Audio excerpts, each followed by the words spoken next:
ഈശോമിശിഹായിൽ ഏറ്റവും സ്നേഹിക്കപ്പെടുന്നവരെ, മർക്കോസിന്റെ സുവിശേഷം 12-ാം അധ്യായം 24-ാം വാക്യം. വിശുദ്ധ ലിഖിതങ്ങളോ ദൈവത്തിന്റെ ശക്തിയോ അറിയാത്തത് കൊണ്ടല്ലേ നിങ്ങൾക്ക് തെറ്റുപറ്റുന്നത്. പ്രിയപ്പെട്ടവരെ, ഈ കാലഘട്ടത്തിൽ നോക്കിയാൽ നമുക്കറിയാം, ഈശോയെ പ്രഘോഷിക്കുന്നതിന് പകരം, ഈശോയുടെ ശക്തിയെക്കുറിച്ച് പ്രഘോഷിക്കുന്നതിന് പകരം പൈശാചിക ശക്തികളെക്കുറിച്ചും പൈശാചിക ബന്ധനങ്ങളെക്കുറിച്ചും അവിടെ നോക്കിയാൽ ബന്ധനം, ഇവിടെ നോക്കിയാൽ ബന്ധനം, അവിടെ തൊട്ടാൽ ബന്ധനം, ഇവിടെ തൊട്ടാൽ ബന്ധനം, എവിടെ നോക്കിയാലും ബന്ധനം, പൈശാചിക ശക്തി അല്ലെങ്കിൽ അന്തിക്രിസ്തു എന്നൊക്കെ പറഞ്ഞ് പിശാചിന് മഹത്വം കൊടുത്ത് പിശാചിനെ പ്രഘോഷിച്ചുകൊണ്ടിരിക്കുന്ന ഒരു കാലഘട്ടത്തിലൂടെയാണ് ഇപ്പോൾ നമ്മൾ കടന്നുപോയിക്കൊണ്ടിരിക്കുന്നത്.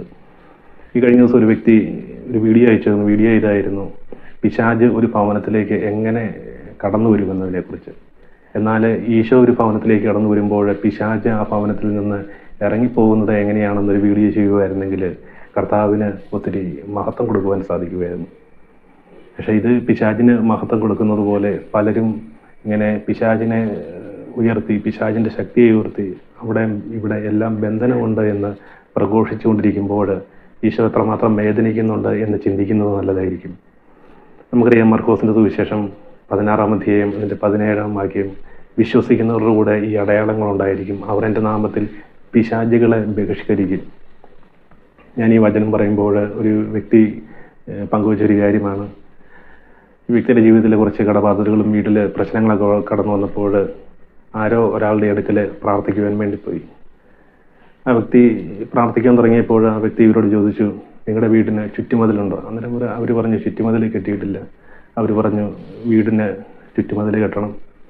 അതിനുശേഷം കുറച്ച് നേരം കൂടെ പ്രാർത്ഥിച്ചിട്ട് പറഞ്ഞു, നമ്മൾ വചനം എടുത്ത് ഇങ്ങനെ പ്രാർത്ഥിക്കാമെന്ന് പറഞ്ഞ് ആ വ്യക്തി വചനം തുറന്നു.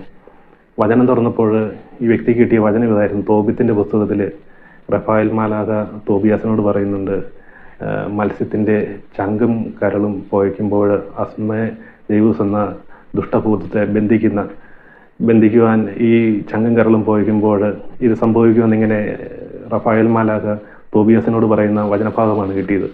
അപ്പോൾ ഈ വ്യക്തി ഇവരോട് പറഞ്ഞു, നിങ്ങളുടെ വീട്ടിൽ പോയി മത്സ്യത്തിന്റെ ചങ്കും കരളും പോയിക്കുമ്പോൾ നിങ്ങളുടെ കുടുംബത്തിലുള്ള എല്ലാ പ്രശ്നങ്ങളും മാറിക്കോളും എന്നിങ്ങനെ പറഞ്ഞു. മർക്കോസിന്റെ സുവിശേഷം 12-ാം അധ്യായം 24-ാം വാക്യം, വിശുദ്ധ ലിഖിതങ്ങളോ ദൈവത്തിന്റെ ശക്തിയോ അറിയാത്തത് കൊണ്ടല്ലേ നിങ്ങൾക്ക് തെറ്റുപറ്റുന്നത്. ഇവർ പോയി വീടിന് ചുറ്റുമതിലെല്ലാം കെട്ടി, വീട്ടിൽ അന്ന് മത്സ്യത്തിന്റെ ചങ്കും കരളും പോവച്ചു.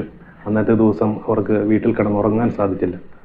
അതുപോലെ മണം കാരണം ആ വീട്ടിൽ കിടന്നുറങ്ങാൻ പറ്റത്തില്ലാത്ത ഒരവസ്ഥയിലേക്ക് കടന്നുപോയി. കടബാധ്യത എത്രയുണ്ടായിരുന്നു, അതിൻ്റെ കൂടെ വലിയൊരു വീടാണ്, അതിന് ചുറ്റും കോമ്പൗണ്ട് മതിലേ കെട്ടിത്തിരിച്ചപ്പോൾ ഒരു 5 ലക്ഷം രൂപ കൂടി കടം കൂടിയതല്ലാതെ ഇവരുടെ ജീവിതത്തിൽ പ്രത്യേകിച്ച് മാറ്റങ്ങളൊന്നും സംഭവിച്ചില്ല. പ്രിയപ്പെട്ടവരെ, ദൈവ വചനത്തിൽ വിശ്വസിക്കുക. നമ്മുടെ ജീവിതത്തിലെ കുറവുകളും പോരായ്മകളും കടന്നു വരുമ്പോൾ കുമ്പസാരിച്ച് ഈശോയെ സ്വീകരിച്ച് ഈശോയിലേക്ക് അടുക്കുക.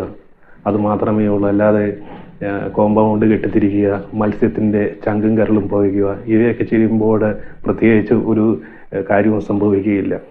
ഇന്നത്തെ കാലഘട്ടത്തിലെ പൈശാചിക ശക്തികൾ മൊബൈലിലൂടെയും അങ്ങനെയൊക്കെ കടന്നു വരുമ്പോൾ ഈ മൊബൈലിലേക്ക് എടുത്ത് പോയിക്കാൻ പറ്റുകയില്ല. പക്ഷേ നമ്മൾ ദൈവവചനത്തിൽ വിശ്വസിച്ച് നമ്മുടെ പാപങ്ങൾ കുമ്പസാരത്തിലേറ്റ് പറഞ്ഞ് ഈശോയെ സ്വീകരിക്കുമ്പോൾ മാമോദീസായിലൂടെ നമ്മുടെ ഉള്ളിലേക്ക് കടന്നു വന്ന ത്രിത്വൈക ദൈവം പിതാവും പുത്രനും പരിശുദ്ധാത്മാവുമായുള്ള ആ വ്യക്തിബന്ധത്തിൽ നമ്മൾ മുൻപോട്ട് പോകുമ്പോൾ ഈ പൈശാചിക ശക്തികളെയൊക്കെ അതിജീവിക്കുവാനും അതിൻ്റെ മേലൊക്കെ ചവിട്ടി നടക്കാനുള്ള അധികാരം കർത്താവ് ലൂക്ക 10:19 നമുക്ക് തന്നിട്ടുണ്ട്. ഈ വചനമൊക്കെ എടുത്ത് ഉപയോഗിക്കുമ്പോൾ ഇങ്ങനെയുള്ള പ്രതിസന്ധികളും പ്രശ്നങ്ങളൊക്കെ കടന്നു വരുമ്പോൾ ഇതിൻ്റെ മേലൊക്കെ കർത്താവ് നമുക്ക് അധികാരം തരും. നമ്മൾ വചനത്തിൽ വിശ്വസിക്കുക, പരിശുദ്ധ കുർബാനയിൽ ആശ്രയിക്കുക, പറ്റുന്ന സമയങ്ങളിലൊക്കെ ദിവികാരൻ്റെ സന്നിധിയിലിരുന്ന് പ്രാർത്ഥിക്കുക, കൂടെ കുമ്പസാരിക്കുക.